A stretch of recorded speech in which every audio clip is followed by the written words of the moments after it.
Bismillahirrahmanirrahim. Assalamualaikum warahmatullahi wabarakatuh. Alhamdulillahi ala ihsanih wa syukur lahu ala taufiqihi wa amtinanih.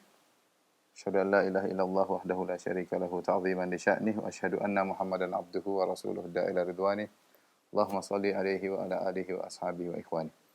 Para pemirsa Roja TV dan Radio Roja dimanapun Anda berada, kita melanjutkan pelajaran kita dari tafsir surat Al-Ahzab. Kita masih berbicara tentang orang-orang munafik yang telah kita singgung pada pertemuan yang lalu. Sekarang kita masuk pada ayat yang ke-16. Kata Allah Subhanahu wa taala, "Qul lan yanfa'akumul firaru in farartum minal mauti awil qatli wa idza la tumatta'una illa qalila."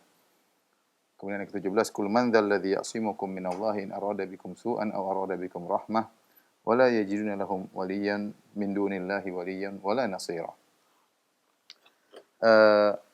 Di sini perhatikan ya. Kata Allah Subhanahu wa taala, katakanlah tidak akan bermanfaat kepada kalian sikap dari kalian ya. Larinya kalian dari peperangan ya.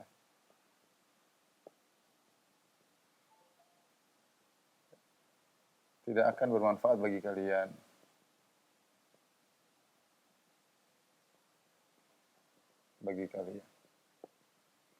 Ini karena orang-orang munafik mereka mundur dari perang Ahzab ya. In farartum minal mauti awil qatli ya. Jika kalian lari dari kematian atau dari jika kalian lari dari kematian atau terbunuh dalam peperangan.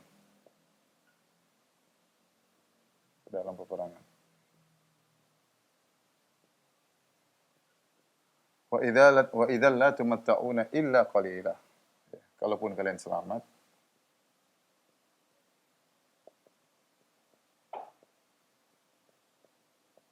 maka kalian hanya diberi kenikmatan sebentar. Kenikmatan yang sedikit.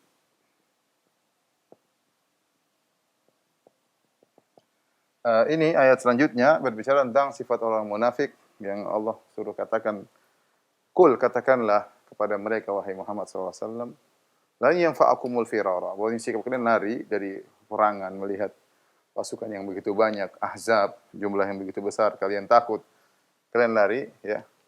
Tidak akan bermanfaat bagi kalian. In farartum minal mauti awil qatli. Niat kalian untuk kabur adalah ingin menyelamatkan dari kematian atau terbunuh, ya. Tidak bermanfaat bagi kalian ya. Karena bagaimanapun kalian akan merasakan kematian. Ya, kalian akan merasakan kematian. Apakah kalian kalau Allah kehendaki kalian kabur, kalian meninggal di jalan ya, atau kalian akan terbunuh meskipun kalian kabur dikejar musuh ya. Wa idza la tumatta'una illa qalila. Kalaupun kalian selamat dari sikap lari kalian, kalian ternyata balik menghindar dari peperangan, maka kalian tidak akan hidup kecuali dapat nikmat kecuali cuma sedikit ya. Qalilan kata Allah, cuma sedikit ya. Allah Subhanahu wa taala selalu mensifati nikmat dunia cuma sedikit dalam beberapa ayat. Seperti dalam ayat ini, wa idzal la tumatta'una illa qalilan. Kalian bersenang-senang kalau kalian hidup tidak tewas, tidak meninggal dalam peperangan, kalian hidup sampai umur kalian sampai ajal mendatangi kalian, kalian bersenang-senang tapi itu pun sedikit kata Allah Subhanahu wa taala. Karena seluruh kenikmatan dunia qalilan kata Allah Subhanahu wa taala. Seperti firman Allah Subhanahu wa taala wala tashtaru bi ayatillahi tsamanan qalila. Janganlah kalian menjual ayat-ayat Allah dengan harga yang murah ya. Mataun qalil ya. Ya, kehidupan dunia yang sedikit. Ya, semua kenikmatan dunia di sisi Allah hanyalah sedikit. Dan itu benar. Bayangkan kata Nabi sallallahu alaihi wasallam bahwasanya maudhi'u sauti ahadikum fil jannah ya khairu minad dunya wa ma fiha. Tempatnya cemeti seseorang di surga ya lebih baik dari dunia dan seisinya ya. Sungguhnya di surga semuanya indah ya. Sangat luar biasa, kenikmatan yang sempurna ya. Dunia seindah apapun, sehebat apapun, maka dinamakan Allah dengan sedikit. Sedikit dari sisi hakikatnya dan cuma sebentar dari masa untuk menikmatinya. Oleh karena semua kenikmatan dunia Allah sebut dengan sedikit. Nah, mereka ini ketika mereka lari dari peperangan, melakukan dosa besar al-firar minaz zahaf, lari dari medan pertempuran, Mereka dalam rangka untuk mengejar yang sedikit ini. Kenikmatan yang sebentar dan sedikit. Dan akhirnya mereka meninggalkan kenikmatan yang banyak dan abadi. Seandainya mereka ikut dalam pertempuran, maka dengan tulus maka mereka akan mendapatkan pahala luar biasa, pahala jihad. Kalau mereka meninggal maka mereka mati syahid, maka mereka akan mendapatkan kenikmatan yang besar dan abadi. Itulah bodohnya orang munafik, mereka ingin menikmati yang sedikit dengan berkorban meninggalkan yang banyak. Maka Allah ingatkan, percuma saja ya. Kalian lari, ya, kalian pun akan mati. Ini juga dalil bahwasanya memang dalam Islam ada namanya al-khauf at-tabi'i. Kita tahu ketakutan ada dua ya. Al-khauf, rasa takut. Ya. Ada yang disebut dengan khauf ibadah. Ada yang namanya khauf tabi'i.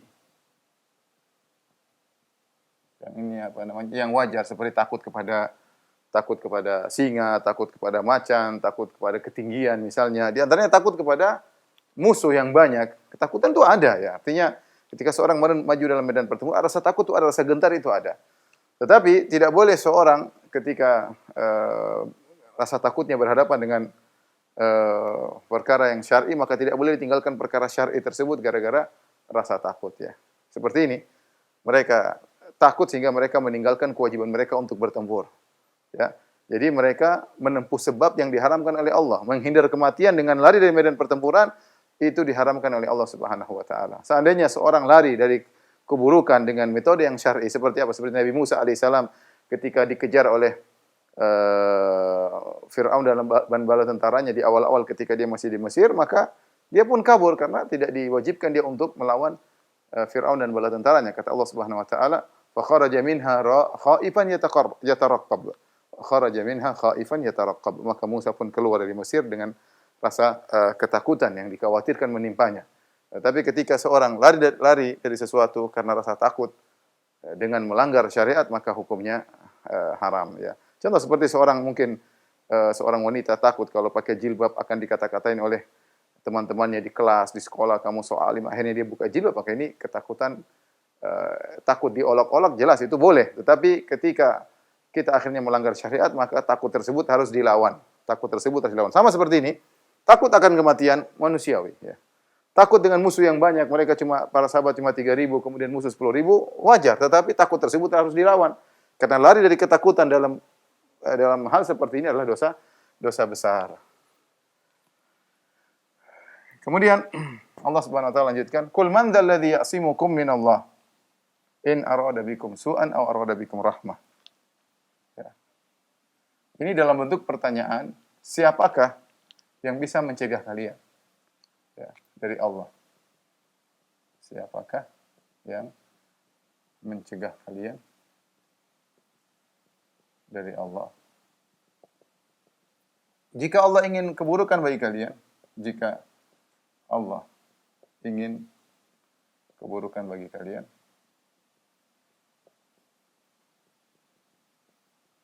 atau arada bikum rahmat, atau ingin rahmat, atau ingin rahmat bagi kalian.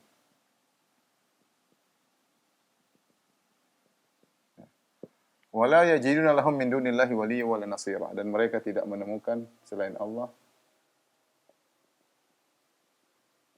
tidak mendapati selain Allah ya, wali maupun penolong,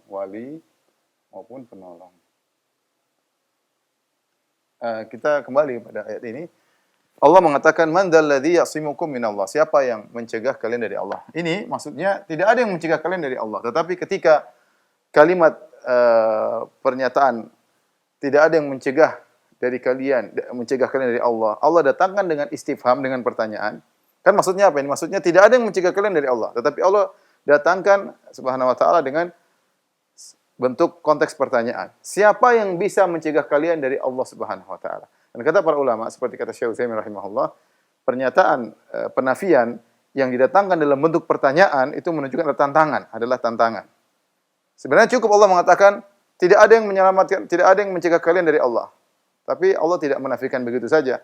Allah datangkan dengan konteks pertanyaan. Siapa yang bisa mencegah kalian dari Allah? Ya.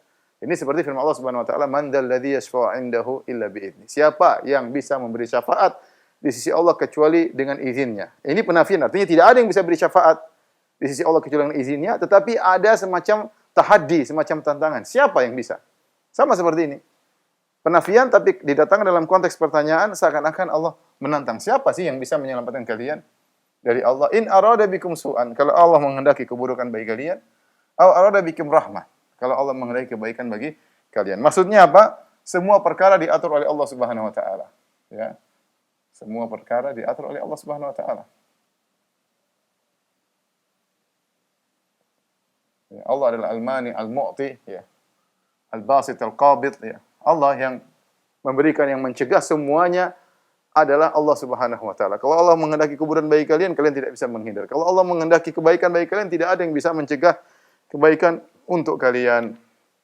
Ini sebagai penangkatan ayat sebelumnya. Artinya, kalian pun kabur dari peperangan. Kalau Allah menghendaki keburukan bagi kalian, meskipun kabur, kalian akan terkena keburukan. Kalian kalau bertahan dalam peperangan, kalau Allah menghendaki kebaikan, tidak ada yang bisa mencelakakan kalian. Maksudnya demikian. Ya. Baik. Ini iradah, ya. Al-iradah di sini, ya, sebagaimana sering kita bahas dalam masalah akidah, ya, yaitu al-iradah kauniyah. Sering kita bahas, apakah Allah menghendaki keburukan? Allah menghendaki keburukan.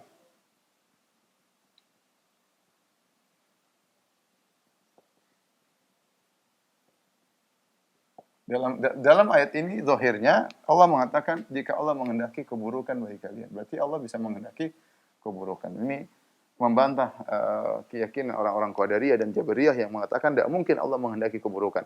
Kita Ahlus Sunnah meyakini Allah menghendaki keburukan dari sisi apa yang terjadi, yang Allah ciptakan. Ya, makanya kita beriman antu'mina bil qadari khairihi wa syarrihi. Kita beriman kepada takdir yang baik maupun yang buruk. Artinya segala yang baik dan buruk diciptakan oleh Allah Subhanahu, ditakdirkan oleh Allah Subhanahu wa taala. Tetapi bagi Ahlussunnah wal Jamaah, ketika Allah menghendaki keburukan, di balik keburukan ini ada kebaikan, ada hikmah, ya. Di balik keburukan ini tentu ada hikmah yang baik, ya. Hikmah yang baik, ya. Ya, banyak, ya. Kalau kita analogikan seperti saya sering sampaikan seperti orang sakit harus makan obat yang mungkin tidak menyenangkan, tetapi di balik yang dia tidak sukai tersebut ada kebaikan.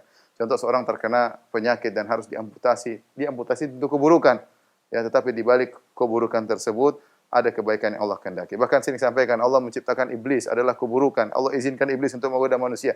Tapi di balik penciptaan iblis, di balik Allah mengizinkan iblis untuk menggoda manusia ada banyak kebaikan. Seperti akan nampak para mujahidin, banyak akan nampak orang-orang yang rela mengorbankan harta mereka untuk berjuang di jalan Allah Subhanahu wa taala.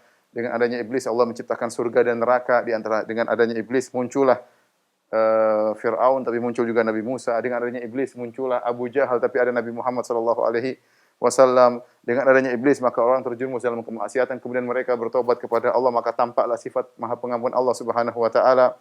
Ya, di antara hikmah iblis Allah menciptakan dua hal yang kontradiktif antara surga dan neraka. Allah bisa menampakkan adalah syadidul iqab dan ghafurur rahim. Allah siksanya sangat pedih dan dia Maha Pengampun. Dan banyak hal dijelaskan oleh para ulama dalam buku akidah bahwasanya Allah menciptakan keburukan atau Allah menghendaki keburukan, tapi di balik keburukan ini ada kebaikan. Sederhananya seperti firman Allah Subhanahu wa taala, "Dhaharal fasadu fil barri wal bahri bima kasabat aydin nas liyudhiqahum ba'dal ladzi amilu la'allahum yarji'un." Setelah nampak kerusakan di daratan dan di lautan, itu Allah ciptakan kerusakan daratan dan lautan.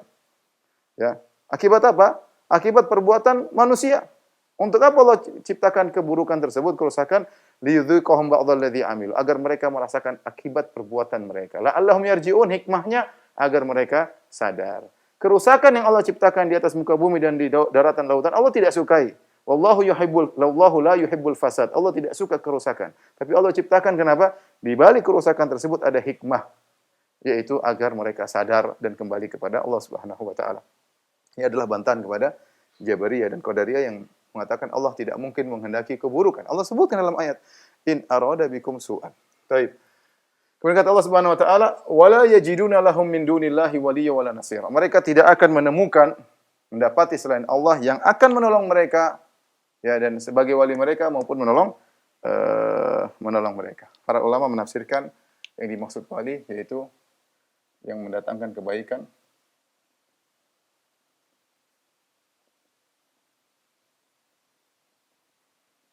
maksudnya penolong adalah yang menolak kemudaratan. Ya. Tidak ada yang bisa mendatangkan kebaikan, tidak ada yang bisa menolak kemudaratan kecuali Allah Subhanahu wa taala. Jika Allah sudah berkehendak untuk mendatangkan keburukan, maka tidak ada yang bisa mencegah, ya, dan tidak ada yang bisa menolong. Jika Allah menghendaki rahmat kebaikan, maka tidak ada yang juga bisa mencegah kebaikan yang Allah kehendaki. Semuanya kembali kepada Allah Subhanahu wa taala. Baik, kita lanjutkan ayat berikutnya. Kata Allah Subhanahu wa taala, "Qad ya'lamullahu al-mu'awwiqina minkum wal qa'idina li ikhwanihim halumma ilaina." Sungguh Allah telah tahu. Allah tahu. Al-mu'awwiqin yang apa ya? Yang menghadang, yang menghalangi di antara kalian. Wal qailin li ikhwanim halumma ilaina, dan orang-orang yang berkata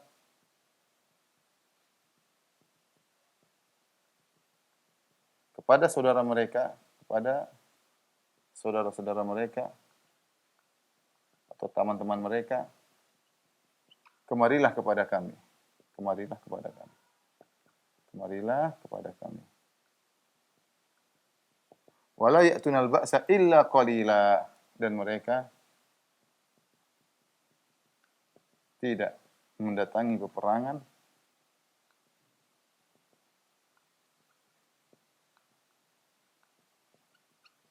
kecuali sedikit. Ya. Setelah itu Allah menekankan bahwasanya di antara orang munafik yang ada dalam perang Ahzab bersama dalam barisan kaum muslimin ada dua model, ya. Di sini Allah mengatakan al-mu'awwiqin. Al-mu'awwiqin maksudnya yang menghalangi di antara kalian. Itu orang munafik yang mereka menghalangi manusia dari jalan Allah Subhanahu wa taala. Yaitu misalnya melemahkan, jangan berangkat. Jadi namanya al-musabbitun, yang mereka menghalangi orang untuk pergi berjihad, mereka menghalangi, ya. Namanya karena i'aqah, artinya halangan. Dia menghalangi seorang hendak berjalan menuju jihad, maka dihalang-halangi. Ini orang munafik jenis pertama, ya. Kaum munafikin jenis pertama.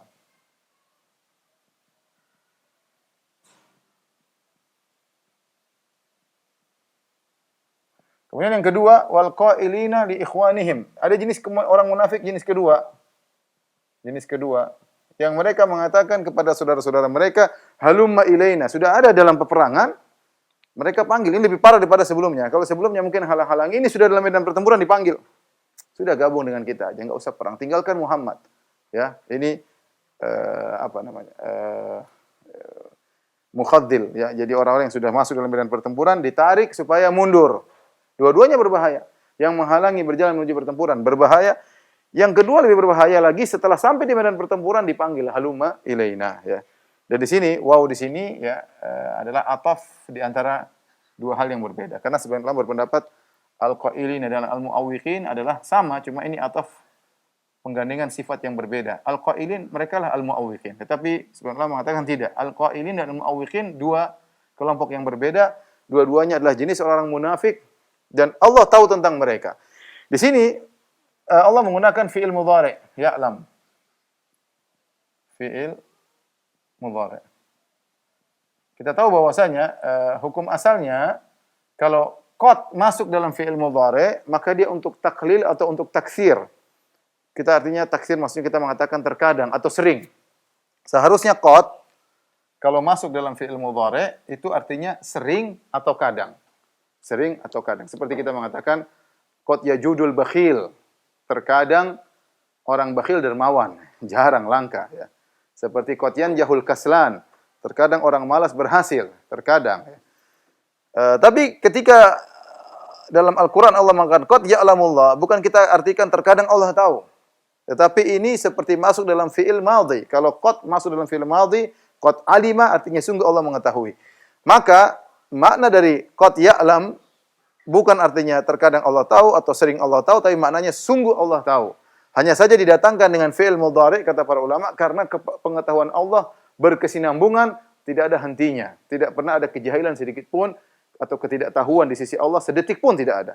Karena ilmu Allah yang terus mustamir, yang selalu mengetahui selalu, maka Allah datangkan dengan fi'il mudhari. Qad ya'lam, sebagaimana dijelaskan oleh Syekh Utsaimin rahimahullahu taala ya. Sehingga didatangkan dengan fi'il mudhari qad ya'lam, artinya Allah sungguh mengetahui. Dan ini menunjukkan bahwasanya Allah mengetahui segala perkara dengan detail. Ya ikhwan, perhatikan, dunia ini luas. Dunia luas, kejadian begitu banyak, peristiwa tiada henti-hentinya. Ya, peristiwa tiada henti-hentinya. Ada orang ngomong begini, penghalang. Ada orang halumma ilaina ngomong, mungkin satu orang, dua orang, entah berapa orang. Allah tahu omongan mereka. Dan ini dalil bahwasanya pengetahuan Allah tentang apa yang terjadi di alam semesta secara detail. Orang munafik ngomong begini, yang satu ngomong begini, Allah jelaskan, Allah klasifikasikan menjadi dua, karena Allah tahu apa yang terjadi. Ya. Sementara kejadian-kejadian lain pun Allah tahu. Tidak seperti kita manusia, kalau kita sibuk dengan sesuatu yang lain kita lupakan. Tapi Allah Subhanahu wa taala, "Wa ma tasqutu min waraqatin illa ya'lamuha." Tidak ada satu daun pun yang jatuh kecuali Allah mengetahui. Jadi menunjukkan ilmu Allah luas ya, sampai orang-orang munafik. Pembicaraan mereka, metode-metode mereka dalam menggembosi para mujahidin, Allah jelaskan dalam ayat ini. Kata Allah, wala ya'tunal ba'sa illa qalila, ya. Dan mereka tidak mendatangi peperangan kecuali hanya sedikit, yaitu hanya sesekali ikut perang.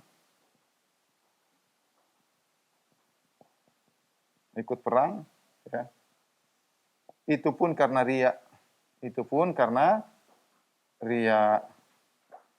Karena mereka ingin dipuji, maka mereka ikut perang, sesekali ikut perang. Dalam rangka agar bisa dipuji. Seandainya tidak ada yang lihat, mereka tidak bakalan datang.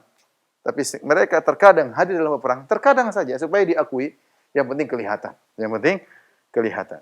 Dan dianggap sedikit oleh Allah Subhanahu wa taala tadi, karena tidaklah mereka bergerak kecuali hanya sedikit. Wala yadhkurunallaha illa qalila. Tidaklah mereka mengingat Allah kecuali hanya sedikit, sebagaimana sifat-sifat orang munafik ya. Taib. Setelah itu Allah berfirman, asyihatan alaikum. Asyihatan alaikum. Asyihah dari jamak syahih ya.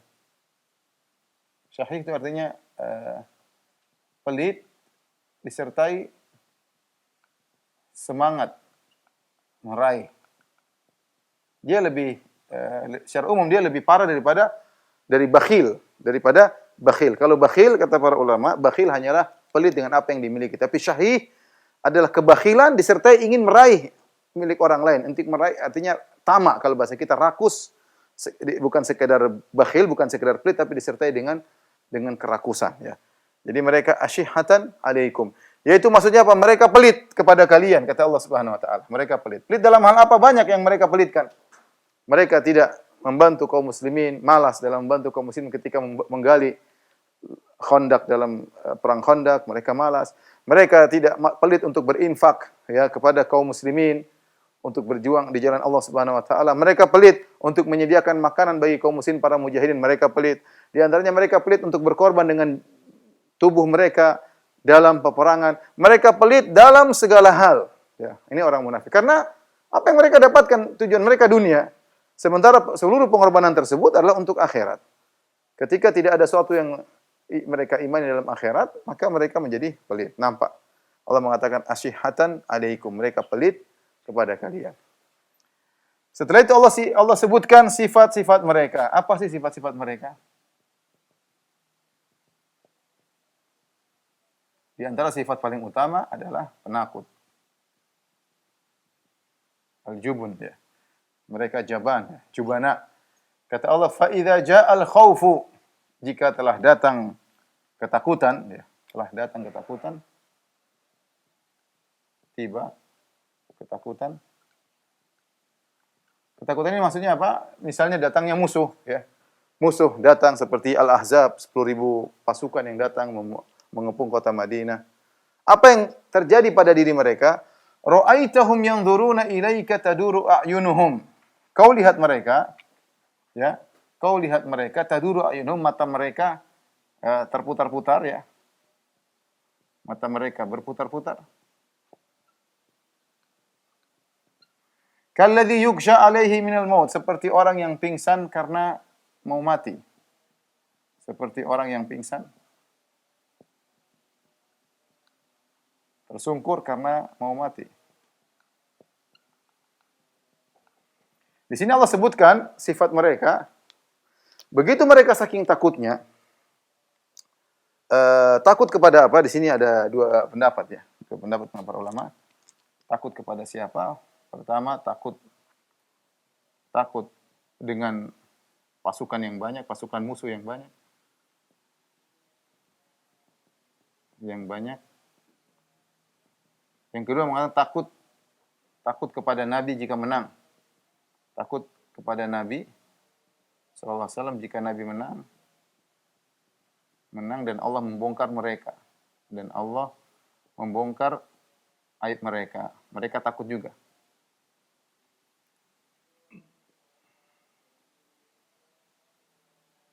Yahzarul munafiquna an tunazzala 'alaihim suratun tunabbi'uhum bima fi qulubihim. Kata Allah Subhanahu wa taala, orang munafik khawatir turun ayat-ayat mengabarkan tentang isi hati mereka. Ya, jadi mereka takut. Dua-dua ini mereka takut. Takut kalau orang musyrikin menang, mereka bakalan ikut dibunuh bersama orang-orang Islam, dan mereka juga takut kalau kaum muslimin menang, akhirnya mereka terungkap aib mereka, penakut dan yang lainnya mundur dari pertempuran, jadi mereka takut. Dan ketakutan mereka tersebut sampai membuat taduru a'yunuhum, mata mereka berputar, melihat enggak jelas, ya. Bicara enggak fokus, seakan-akan khawatir ada musuh akan siap menyerang, tak khawatir ada anak panah datang dari segala arah. Ketakutan yang tidak jelas ini nampak pada diri mereka. Jadi orang kalau takut, ya nampak sifat-sifat mereka. Allah sebutkan, Rasulullah, kalau engkau ingin mengetahui mereka, inilah sifat mereka. Ya, fa idza ja'al khaufu ra'aitahum yanzuruna ilaik. Kalau telah datang rasa takut dalam diri mereka, kemudian mereka melihatmu, ya, maka mata mereka berputar-putar, kalladzi yuksha 'alaihi minal maut, seperti orang yang pingsan kemudian mau mati, ya. Fa idza dhahabal khaufu salakukum bi alsinatin hidadin ashihatan 'alal khair. Jika telah hilang rasa takut,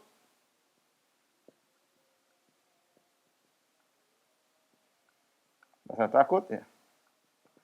Salakukum bi alsinatin hidadin. Mereka bicara kepada engkau. Mereka berbicara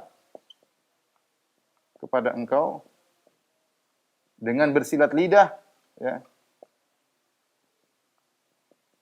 Pintar ngomong, ya. Pintar ngomong dan tajam. Pintar ngomong dan tajam. Ya. Disebut dengan khatib mislaq, bahasa Arab khatib al-mislaq, ya. Dikatakan khatib mislaq itu maksudnya pandai ngomong, khatib yang pandai ngomong, pandai khutbah. Jadi Allah jelaskan sifat orang munafik, kalau sudah rasa takut hilang, tenang, mulai ngomongnya pintar. Pintar ngomong di hadapan Nabi SAW. Kami itu begini, kami itu begini, kami itu begini. Bahkan nyindir kaum muslimin, menyerang kaum muslimin, menyakiti hati kaum muslimin dengan omongan-omongan. Yang mereka memang pandai ngomong. Sampai sekarang, orang munafik kalau tidak suka dengan Islam, pandai ngomong luar biasa. Dibumbu, dirangkai, diramu, kemudian akhirnya keluar tulisan atau ungkapan yang menjatuhkan Islam, merendahkan Islam. Ya. Kalau udah rasa takut hilang, mereka pandai ngomong. Ashihatan 'alal khair. Dan mereka pelit untuk kebaikan, ya. Mereka pelit, ya. Mereka rakus, ya, rakus. Alal khair maksudnya rakus. Tadi kita katakan syahih itu pelit dan rakus pada kebaikan. Kebaikan di sini kata para ulama maksudnya adalah ghanimah, ya. Ghanimah. Orang munafik itu kalau perang paling malas. Tetapi kalau sudah dapat ghanimah, mereka paling semangat untuk mana jatah saya, ya. Ya. Tidak ingin jatahnya. Kalau dapat ghanimah tidak mau bersedekah. Jadi sifat seperti itu. Ini sifat-sifat orang munafik. Allah sebutkan beberapa sifat mereka. Dalam kondisi takut seperti ini. Kemudian dalam kondisi nyaman, pintar ngomong. Kemudian kalau sudah dapat ghanimah, pelit, ya. tidak mau ghanimahnya dikurangi, dan pelit tidak mau bersedekah dengan ghanimahnya. Tapi tolong dihapus.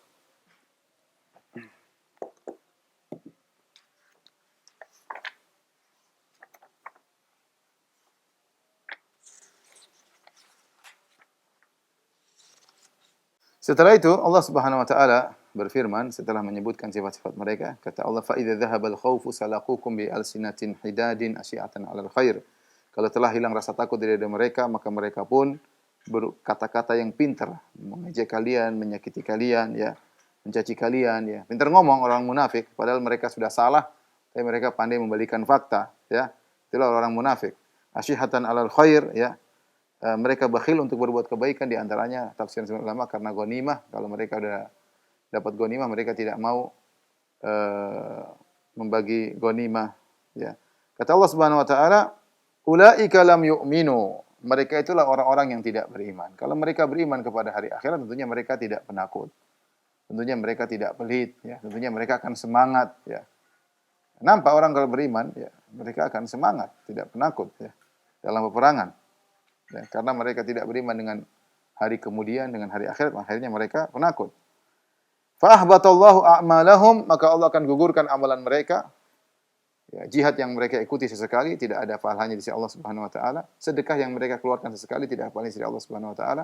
Salat jamaah yang mereka kerjakan sesekali tidak akan bernilai di sisi Allah Subhanahu wa taala. Karena orang-orang munafik ini mereka juga beribadah. Wa idza qamu ila sholati qamu kusala. Kalau mereka mau salat mereka malas, jadi mereka salat. Orang munafik itu ikut jihad, ini seperti ini jihad, tapi jihad dalam jihad bikin masalah. Mereka ke masjid salat, bukan mereka salat, terutama ke masjid ketika salat Isya dan salat subuh. Selain salat Isya dan salat subuh. Kenapa? Karena kalau salat duhur, salat asar, salat maghrib mereka ke masjid karena dilihat. Tapi kalau salat Isya subuh tidak ada lampu, maka mereka tidak ke masjid. Mereka juga berinfak, tetapi semuanya tidak diterima oleh Allah Subhanahu wa taala karena semua yang mereka lakukan karena riya, ya.